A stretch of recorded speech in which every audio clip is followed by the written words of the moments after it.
May option na regeneration para sa 10,000 karma. Ano kaya ang regeneration? Tanong niya sa sarili. Pinindot niya ang buton. Biglang may kakaibang pakiramdam sa kanyang mga paa. Tumingin si Han sa kanyang mga paa nang may pagkamangha. Ganap na gumaling ang mga sugat at pinsalang naging dahilan ng kanyang kalungkutan at pag-iisa. Na-update ng system, ang regeneration ability mo ay lumampas na sa standard level 1 threshold. Mayroon siyang super regeneration na lubos na nagpabilis ng kanyang kakayahan sa paghilom. Maya-maya, ngumiti si Han habang inuunat ang kanyang mga binti sa simulator. Habang iniisip ang kanyang progreso, namangha siya sa kung paanong ang karma na kanyang nakuha ay hindi lang nagpagaling sa kanyang mga binti, kundi nagbigay rin ng lakas. Habang pinapanood ang sarili sa productive training session, humanga siya sa lakas ng kanyang mga binti. Dahil marami pang natitirang karma, napaisip siya kung saan ito dapat gamitin. Napansin niya ang opsyon na i-upgrade ang kanyang natatanging kakayahan, kaya agad niya itong pinindot. Nang lumitaw ang system window, nagtanong siya sa sarili, ano kaya ang maabot ko kung pahuhusayin ko ang avatar skill? Makalipas ang ilang sandali, nakatayo si Han sa harap ng kanyang upgraded clone habang nakangiti. Tunay kang lalaki, sabi niya. Humanga sa kanyang doble sa bago nitong katawan at nagsabing, nag-effort ka talaga, ha? Tumawa si Han at sumagot dahil yan sa matinding training. Matapos ma-unlock ang avatar skill, napagtanto ni Han na nahati ang kanyang kamalayan sa dalawa, kaya't nakagalaw siya ng malaya. Kasama nito, nakuha rin niya ang kakayahang palakasin ang kanyang weapon skills. Ipinaliwanag ng system window na gamit ang mind center, makakapili siya kung anong impormasyon ang tatanggapin. Napaisip si Han, ibig sabihin, hindi na ako malilito. Kahit masaktan ng avatar, wala akong mararamdamang sakit. Ngumiti siya habang kinukuha ang gamepad. Pwede na akong mag-explore ng ibang mundo habang nakabalot sa kumot. Habang iniisip ang kanyang bagong control sa avatar, napansin ni Han na para lang siyang naglalaro ng video game. Pero hindi lang ito ang pagbabagong nangyari. Mayroon na siyang 3 avatar. Kung magpapatuloy ang pagdami nila habang nagle-level up ako, maguguluhan ako, anya. Hindi ko na pwedeng tawagin lang silang avatar. Kailangan nila ng pangalan. Habang naghahanap ng inspirasyon, napatingin siya sa isang pakete ng ketchup sa mesa. Ang unang clone tatawagin kong Hans.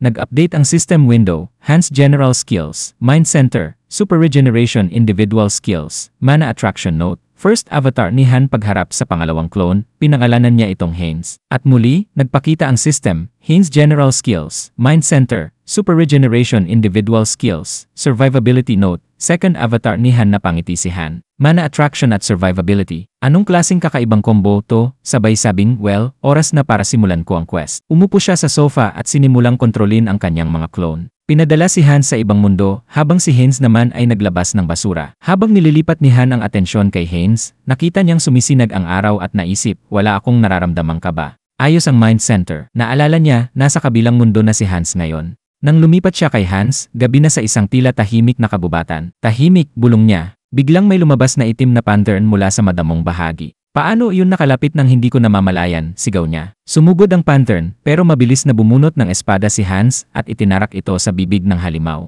Napangiti si Han, tulad ng inaasahan. Walang takot, walang sakit, para lang laro. Inugot ni Hans ang espada at pinatay ang hayop. Umupo siya sa tabi nito. Ganito ba talaga kahirap dahil hindi pa ako nagle-level up? Tanong niya sa sarili. Delikado to kung may makalaban pa ako. May nakita siyang maliit na nayon sa malayo. Maya-maya lang, nakarating si Hans sa baryo at sinalubong siya ng matandang kamukha ni Mang Kanor na nagngangalang Malcolm. Ang tapang mo para tumawid sa kabubatan sa ganitong oras, ani ni Mang Kanor. Ngumiti si Hans at itinuro ang kanyang mga sugat. May tama ako. Pwedeng makitulog dito, Elder. Ngumiti si Malcolm. Siyempre, dapat nagtutulungan tayo. Huminga ng maluwag si Hans at taos pusong nagpasalamat. Habang naglalakad sila sa nayon, napansin ng Elder ang kakaibang kasuotan ni Hans. Galing ka ba sa malayo? Naligaw lang ako. Lakad ako ng lakad hanggang sa makarating dito, sagot ni Hans. Nag-alok ang Elder, gusto mong uminom sa tavern mamaya. Kinagabihan, nakahiga si Hans sa kama, nakangiti. Binigyan pa nila ako ng kwarto. Habang tumatagal siya sa nayon, napapaisip siya kung gaano kabait ang mga tao roon. Matagal na rin akong hindi naging masaya sa pakikipag-usap sa iba. Samantala, nakaupo si Han sa kanyang sofa, may hawak na baso ng alak. Ang sarap nito, anya, tapos may manok pa pagkatapos maligo. Grabe, para akong nasa langit. Pero dagdag niya, nakakahiya. Si Hans nagtatrabaho ng husto sa labas. Naalala niya, si Hans ay nagpa-practice ng survivability. Hindi ko alam kung kailan ko siya muling ipapadala, kaya mabuti na rin. Ang ganda talaga nito, sabi ni Han. Pero kahit gaano kahusay ang clones ko, kailangan ko pa ring matutunan ang tungkol sa kabilang mundo. Binuksan niya ang laptop at mumiti. Magiging magaling akong leader. Biglang lumitaw ang system window, avatar is dead. All skills and data acquired via the avatar will be reset. Napanganga si Han. Patay na si Hans. Tinuturo niya ang window. Sa baryo pa siya namatay. Baka yung matanda ang may gawa. Baka may nilagay sa inumin. Naiinis siya.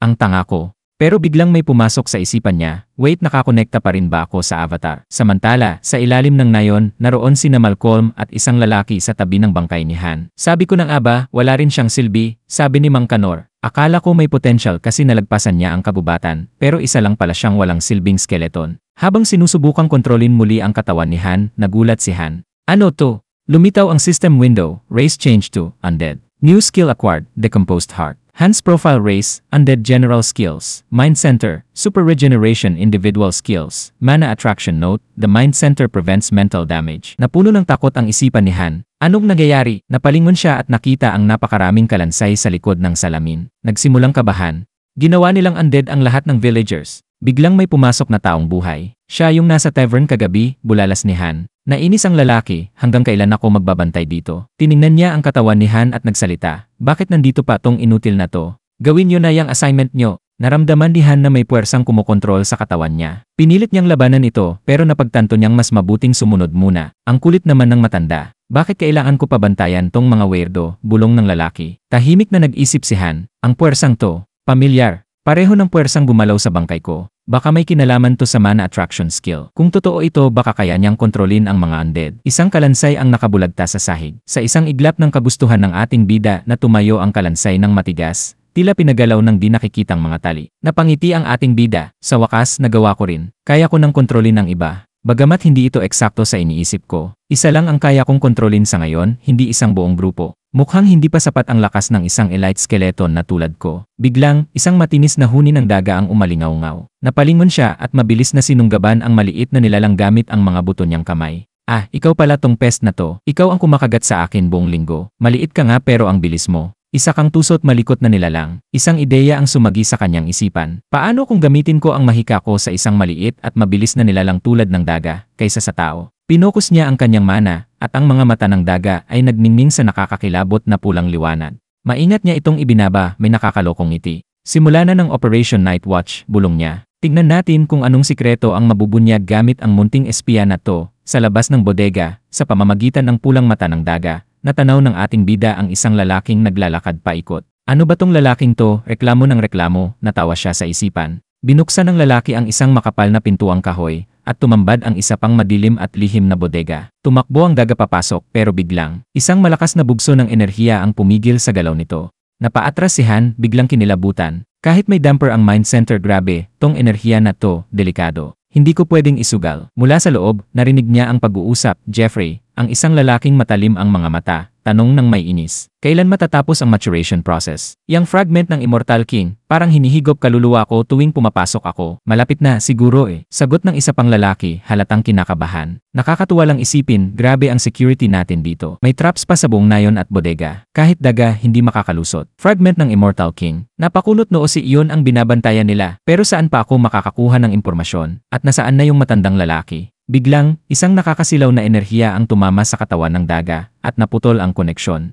Lumapit si Mang Kanor, mahinahon ang mukha at may ngiting may pagkapilyo. Isang simpleng daga lang pala, bulong niya habang nilalapitan ang labi. Mula sa ligtas na distansya, napamura, lintik na matandang to, pati daga napansin. Mas mahirap pala to kaysa sa inaakala ko. Napaisip ang elder, isang undead pero wala akong nararamdamang black magic. Punang dark mana ang katawan nito. Mana lang ba ang ginamit para buhayin nito? May isang lugar lang na ganito kalakas ang dark mana niya. Jeffrey, tanong niya bigla, ikaw ba ang in charge sa bodega ngayon? Habang nagmamasid, napalunok ng lungkot. Paumanhin, munting daga mahusay kang espiya. Ipaghihiganti kita. Bantayan mo ako nasaan ka man ngayon. Ilang sandali pa. Jeffrey ay galit na pumasok sa basement, bagsik sa mukha. Daga, lahat ng gulo na to dahil lang sa daga. Naglalakad-lakad siya sa inis, tapos napatingin sa undead ni Han. Hoy, bakit ka nakatayo dyan? Ayusin mo iyang tindig mo. Pero nanatiling tahimik si Han. Mas lalo siyang nainis. Lumapit at sinabunutan ang bangkay. Hindi ba ikaw yung nagbanta na papatayin ako kapag ginulo ko pamilya mo? Sige nga, ulitin mo. Ngumisi siya ng sadista. Nga pala inalis ko yung dila mo. Itinapon niya si Han sa sahig na parang basahan. Magpasalamat ka at buhay ka pa. Kahit pinuksan namin lahat ng tao sa nayon mo, pati asawa mo nandito rin, di ba? Mga anak mo, nasan na sila ngayon? Kasama na rin kaya ng ibang pamilya? Biglang nagbago ang ihip ng hangin. Tumindig si Han. Lumundag at kinagat ang leg ni Jeffrey. Napahiyaw ang lalaki. Anong nangyayari? Tama na. Tigilan, Elay. Nagpumiglas siya, sinubukang gumamit ng mahika, pero huli na. Bangkay ng asawa ni Han, isang undead rin, ang sumugod mula sa likod at inatake siya. Magkasamang pinatahimik ng mag-asawang undead si Jeffrey. Si Sunan, na kumokontrol sa katawan ni Han, ay napangiti sa wakas. Nagsisimula pa lang ang paghihiganti.